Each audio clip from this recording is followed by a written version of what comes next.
My name is Scarlett. I'm 30. At my baby shower, Mom gave my sister a fully paid $32,000 Europe honeymoon because her love story matters more. Then she turned to me. Don't forget mortgage is due Friday, $3,200. I smiled, packed the diaper gifts in silence, and left that night. 4 months later, 41 missed calls. One labeled Mom urgent. The older daughter, the one who has it together. I manage budgets at a small nonprofit, grants, invoices, spreadsheets that make my eyes buzz. I live in a 2-bedroom condo with a dishwasher that sounds like a train and a plant I forget to water. I make lists on sticky notes: milk, prenatal vitamins, call insurance, brief. I'm 8 months pregnant with my first child. I've already washed the tiny onesies and folded them into neat stacks like it will charm the future into being kind. My sister Bella is 26 and has always been the sun in our house. She is beautiful in a way that works like a coupon. People offer her discounts on mistakes. She teaches yoga for the vibe and posts videos about green juice. When Bella laughs, rooms lean toward her. When I laugh, someone says, "Oh, Scarlett, I didn't see you there." Mom raised us mostly alone after Dad left. She's a force. She can make a holiday out of a Tuesday and a guilt trip out of a question. Her favorite sentence is, "Family is everything." Her second favorite is, "We'll figure it out." Translation: Scarlett will figure it out. My baby shower was at her house. Balloons, onesie decorating station, a cake with tiny gold feet. People I love crowded into the living room with gifts that made me feel like I was standing in a soft avalanche. Mom had a microphone. She loves a microphone. Before we cut the cake, she said, eyes shining, "I have a surprise." Everyone oohed. Bella put her hand over her heart like she'd been practicing sincerity in a mirror. Mom pulled out a glossy folder for Bella and Lucas. She announced a fully paid Europe honeymoon. $32,000. Rome, Paris, Santorini. Because her love story matters more right now. Clapping whistles. Bella squealed and hugged Mom like a movie. I stood there with a diaper cake in my hands and nodded like my neck was a hinge. I felt my baby kick. I put the diaper cake down so I wouldn't drop it. Mom turned to me. Her voice switched into practical. Don't forget mortgage is due Friday, $3,200. The room blurred for a second. The word mortgage floated like a fishing bobber. She meant her mortgage, the one I had helped with for going on 3 years. The one that had my temporary auto pay attached because late fees are cruel. Bella grinned at me over Mom's shoulder. "We'll send you pics from Paris," she said, like a kindness. Aunt Lena laughed. "Older sisters are so reliable," she said. "You'll be fine." I smiled. I packed the diaper gifts in silence. I hugged people who smelled like perfume and champagne. I rubbed my belly, said, "Thank you," took photos, and washed 2 baking sheets because my hands needed to do something that made sense. At 9 o'clock, I loaded the trunk. At 10 o'clock, I texted Mom. "Home safe." She sent a heart and a calendar emoji. At midnight, I lay in my bed and stared at the ceiling fan as if it was counting down with me. At 1 o'clock, I got up. I opened my laptop. I stared at the bank app. That night, I left. For months later, I had 41 missed calls, one labeled Mom Urgent. It didn't start with a baby shower. It started with allowances and what counted as help. When I was 12, I wanted a used bike. Mom said, "You pay half. You'll take care of it." I babysat and rolled coins. When Bella wanted a phone at 12, Mom said, "Girls need to stay safe," and put it on a plan for the girls that somehow used my card for setup and never gave it back. At 16, I worked weekends at a bakery. Flour in my hair, burns on my wrists. Bella worked a month at the mall and quit because standing is trauma for arches. When I brought home an A, Mom said, "Of course." When Bella brought home a C in a subject with glitter, Mom said, "School doesn't measure your shine." Money was a story, and the moral was this: if Bella needed it, there was a way. If I needed it, there was a lesson. After Dad left, late fees became part of our soundtrack. Red envelopes, gentle voices on the phone turning sharp. At 19, I took over the calls because I learned how to breathe through hold music and say, "Can we waive the penalty this once?" I got good at the word hardship. I signed Mom up for auto pay on my card, just until we get ahead. At 24, I got the nonprofit job in a raise that felt like a misprint. I made a budget that had categories like emergency and future. Mom made eyes at the emergency. The roof leak was an emergency. The car with the check engine light was an emergency. Bella's lash certification fee was an emergency because it's an investment. We laughed. I paid. I told myself, this is love with receipts. Mom's mortgage was the big one. The loan reset. The rate went up. The payment jumped. Just for a few months, she said. I'll pay you back when Bella's wedding is settled. I set the auto pay and told myself it was temporary, like a diet. You mean for a week? $3,200 gone on the first Friday of the month. Mom sent heart emojis. Bella sent, you're an angel. I screenshotted nothing. I deleted my kindness ledger in my notes app because it made me feel like I was counting swallows. It wasn't just money, it was time. DMV lines, dentist copays, sitting in waiting rooms for Bella's emergency hair appointment because the colorist only takes cash, carrying chairs at family parties because you have strong arms, honey. When I tried to say no, Mom got watery eyes like a faucet with a trick handle. You think I'm a bad mother, she'd say. I'd pay something to make it stop. I bought my 2-bedroom condo 3 years ago. I cried at closing because the key felt like a permission slip to breathe. The next month, Mom asked if Bella could use my 2nd bedroom temporarily while she and Lucas stabilized. 2 weeks turned into 6 months.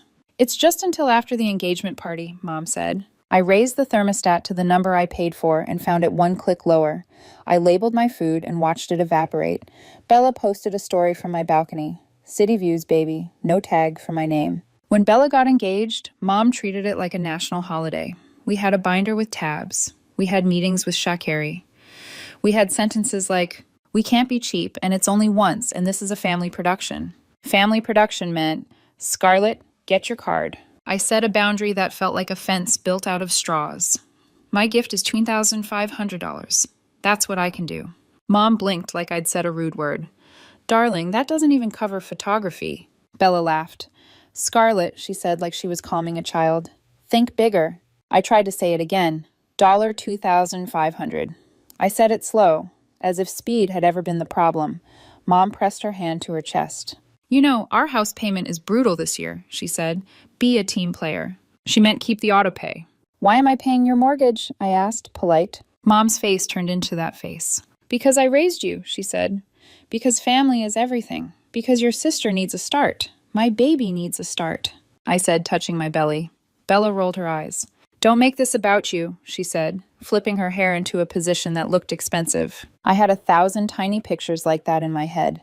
Christmas last year, when I gave Mom a winter coat and she said, can you return it for cash? Because Bella needed a deposit for her honeymoon someday. The time Mom gave Bella my vacuum because I worked too much to vacuum.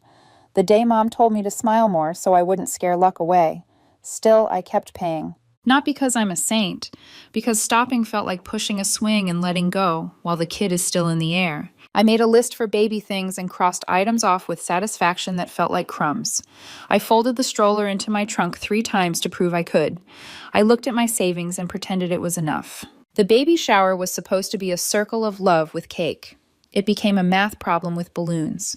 Mom's announcement about the $32,000 honeymoon was presented as romance, but it was logistics. It was proof that money is a river that flows toward the brightest light. Then she turned to me with, don't forget, mortgage is due Friday, $3,200. Like I was a line item on the program. I could have said a speech. I didn't. I smiled. I packed diapers into my trunk. I hugged. I left. It is funny what you can do when no one is looking at you. I didn't sleep. I lay in the dark and listened to the dishwasher knock like a visitor. My baby rolled once like he was checking the locks from the inside. At 10:06 a.m., I sat up, opened in my laptop, and made 3 tabs line up. Bank, email, a document titled 90 days. Tab 1, bank, auto pay of the mortgage draft that left my account on the first Friday of every month. Canceled. I took my card off Mom's water bill, gas, internet. I'd put them on temporarily. Temporary has a way of setting up furniture. Tab 2, email. I wrote to Mom and CC'd myself. Subject, boundaries, plus plan. Next 90 days. Body, I love you. I'm becoming a mother in a month. Effective immediately. I'm no longer paying your mortgage or any bills. If you need help budgeting, I can meet twice a month for 1 hour. Thursdays at 6:00. For the next 90 days, contact by email only. Emergencies, hospital, Police. Call. I'll answer. I will not discuss Bella's honeymoon. My baby registry is attached. M. I wrote to Bella. Subject, honeymoon plus money. Body. My gift remains $2,500. Please direct any additional requests to vendors. Not me. Do not use my address, name, or accounts for your wedding or travel. If you need help building a budget, I'll meet twice a month by video for 1 hour. Email only. I wrote to my HR department about switching to a new direct deposit account I'd opened that night at a different bank. I wrote to my building manager to reserve the loading dock because I didn't know if I was moving, but I wanted the option. I wrote to myself a note. You're allowed to do this. Tab 3 document. What I will no longer do. What I am willing to do. No more auto pays for other adults. No co-signing. No last-minute emergency transfers. No group chats about money. Will. 2 dinners a month. Budgets if asked respectfully. Emergency rides. I printed it. Paper feels real. Next. I called a property manager I'd bookmarked months ago. The night after Mom called me selfish for asking Bella to buy her own shampoo. I left a voicemail at 1:24 a.m., which felt wrong and also correct. Hi, I own a condo with a spare room I'm taking back. I need a lease drawn up for any future occupant. I need scripts for boundaries. Call me at 9. I sat on the floor and sorted the baby gifts from the shower. Not because I needed to, but because folding tiny socks was a religion and I needed a prayer. I made a pile for returns I'd never get to. A pile for the hospital bag. A pile for later. At 2:07 a.m., a text from Bella. Can you Venmo me $600? We owe the deposit on the photographer tomorrow, and Mom is tapped. I'll pay you back Friday. Friday was the mortgage day. She reminded me of it in front of everyone. I put my phone face down on the bed and let the glow die. At 2:44 a.m., a text from Mom. I hope you didn't take that honeymoon moment the wrong way. We want you to have magic too. Did you see the diaper cake? Also, mortgage Friday. A winky face. I pictured her asleep afterward, proud. At 3 a.m., I sent both emails. My finger hovered, then pushed like a small door. At 7:30 a.m., Mom replied, This is cruel. We are family. You're letting your hormones make you mean. Call me. Bella replied, Haha, boundaries. You're obsessed with rules. Give it a day, we'll talk, I typed. Only, I typed, This isn't about revenge. This is about closure. I did not send that one yet. It was for later. I kept it in my mouth. At 9:02 a.m., the property manager called. Her name was Irene.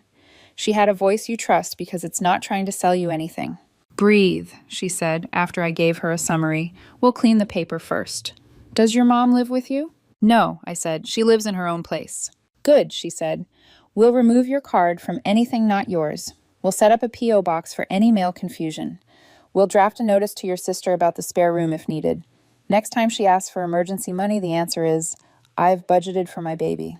I cried. I didn't expect to. She waited like she had 1,000 clients who did that. At noon, I dropped off Mom's house key at my own mental door and closed it. Metaphor, but it felt physical. I took a walk. I ate something green. I wrote a list. Earth plan. Car seat. Not to mortgage. Yes. To lunch with myself. It looked silly. It helped. That night, I slept. The dishwasher finally sounded like a machine again, instead of a question. The next morning, I woke up to 3 voicemails. 5 paragraphs from Mom, 8 from Bella, 2 from Aunt Lena, and an email from a florist I hadn't hired, thanking me for the deposit.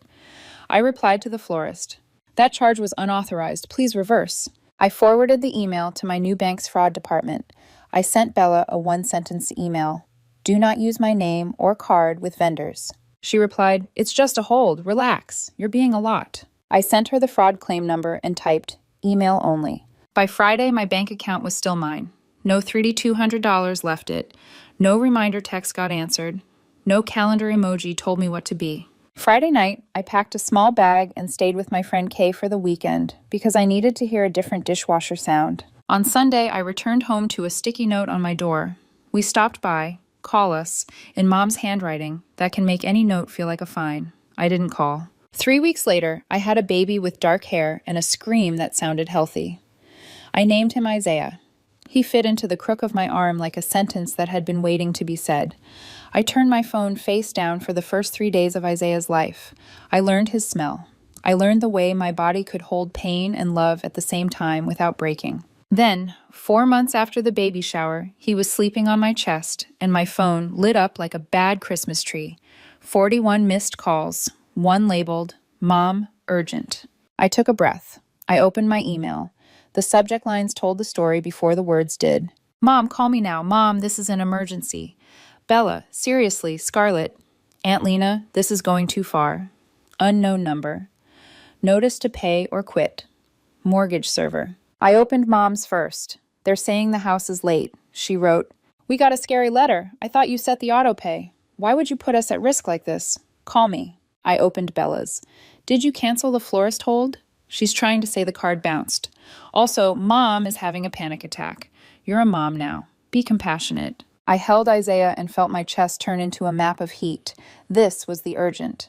The river had changed direction. I was no longer a bank. I was a dam. I answered with an email I'd written in drafts for 3 months. Subject, next steps plus options. Mom, I removed my card from your bills on date and reminded you by email. I am not paying your mortgage. You need to contact your server to set up a plan. If you want help building a budget, I can meet Thursday at 6 for 1 hour. If you would like temporary assistance, I can offer a one-time gift of $500. I will not be an ongoing source of payments. For the next 90 days, please use email. Emergencies, medical, police call, I'll answer.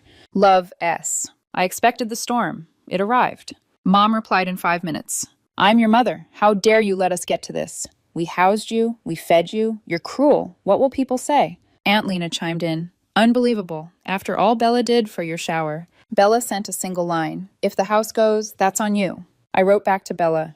If the house goes, that's on the adults who signed the loan. I deleted and typed something softer. I hope it doesn't come to that. If you want to help Mom, this is a good time. Mom called again. I let it ring.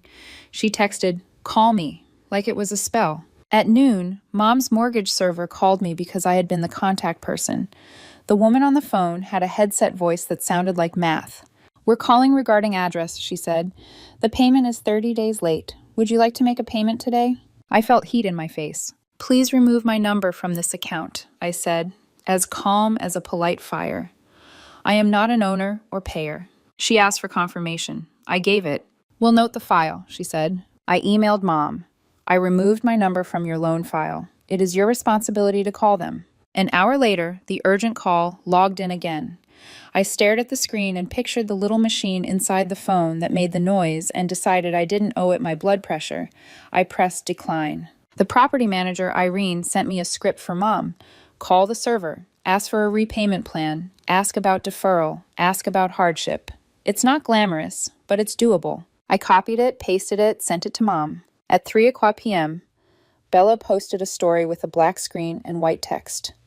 Some people forget who was there for them. The group chat buzzed with hearts. I muted it for a year. Isaiah slept.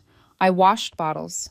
I watched the clock hit 5 and felt nothing withdraw from my account, which felt like a new holiday nobody else celebrates. 2 days later, Mom wrote, They said we can do a plan if we pay $1,600 by Friday. Can you cover that and I'll pay you back? The sentence, I'll pay you back, needs a museum of all the times it lived and died. I wrote, I can gift $500. That's my offer. I pressed send before I could write a paragraph about the years I'd kept her house from becoming a letter in a window. She wrote back, Fine, it's something. You could do more. I sent $500 and changed nothing about my rules. The next week, another wave. The power bill is due. The water, the internet. Each arrived like a little soldier from a war I was not fighting anymore. I replied with links to payment plans, not money. Bella wrote, You really changed. I wrote, Yes. And then the part I didn't expect, quiet. After a month of drama that tasted like old pennies, there was nothing. Mom stopped writing paragraphs. Bella stopped posting black screens.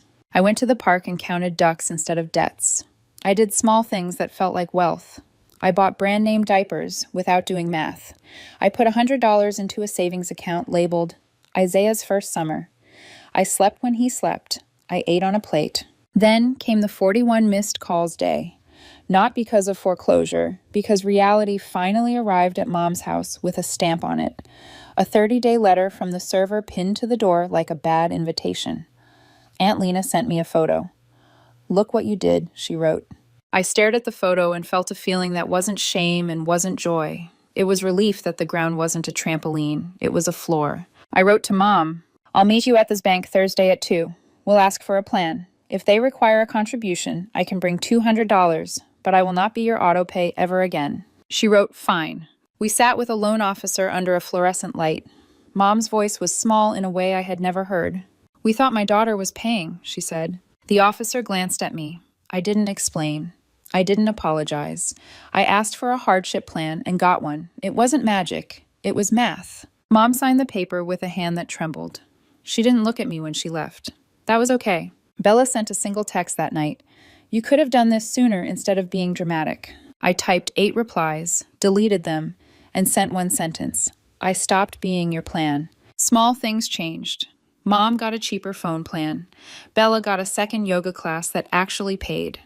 Aunt Lena stopped tagging me in memes about ungrateful children. When Mom asked me to pick up paper towels, I said no, but I can send a link for delivery. When Bella asked for $400 just until Friday, I wrote no. She wrote, "You're heartless." I wrote nothing. I took my baby to the doctor and paid the copay with my card and didn't dip into my emergency for it. It felt like a new room in my house. We bought a rug for tummy time. We spilled on it. We lived. 4 months after the shower, when Mom's urgent calls started and ended, I learned that boundaries are not dramatic. They're boring and strong.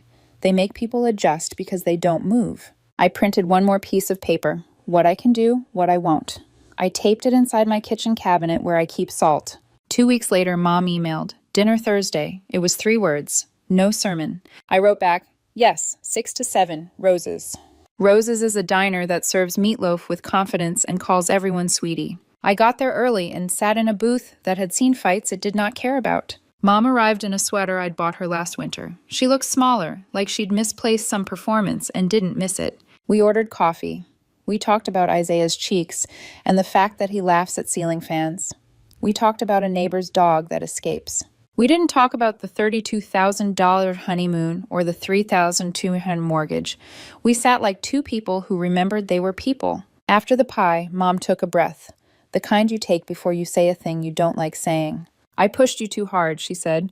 "I thought we were doing family. I was doing something else." She looked at her hands. "I'm sorry. I didn't make it cinematic. I didn't stand and bless her." I said, "Thank you. I meant it." "I still wish you'd told me in a softer way," she added, "because honesty in our house comes with a little garnish." At the baby shower, I smiled. I said, "I packed gifts in silence. I left that night instead of making a scene. That was my soft way." She nodded. "I see that now." We set rules with napkins as props. "Email for money," I said. 2 dinners a month. No surprise visits. Emergencies are hospital or police. She repeated them back like a student who wanted an A. We paid the bill, split down the middle. She didn't try to slide it toward me. I noticed. I filed the noticing in a folder labeled Progress. Bella didn't come. She sent a text later. Whatever. I replied, "I love you. I won't fund you." She sent a heart. Small, but it was not a grenade. Bella and Lucas sent a postcard from Paris. It said, "Wish you were here," which is a sentence that means different things depending on the day. I taped it to the fridge below Isaiah's scribble. He smiled at the Eiffel Tower because it looked like a ladder he could climb later. Mom sends me photos of her meals now, beans and rice, and texts were okay, which lands like a new word she's learning to like. Sometimes she asks for $20, and I say no, and she doesn't punish me or herself. Sometimes she asks for a ride to the doctor, and I say yes, and we listen to the radio and don't make everything a poem. Isaiah sleeps in his crib for 3 hours at a time. It feels like winning. The dishwasher sounds like a dishwasher. The plant is still alive. I put $50 a month into a savings account labeled Field Trips. I open it sometimes to look at the number and think it's ours. I thought the unforgettable thing would be the day I turned off an autopay and watched the river find its real course. It wasn't. The unforgettable thing was smaller. A Thursday dinner with pie, a bill split evenly, a mother who said, "I'm sorry," and a cabinet door whispering back my own rules.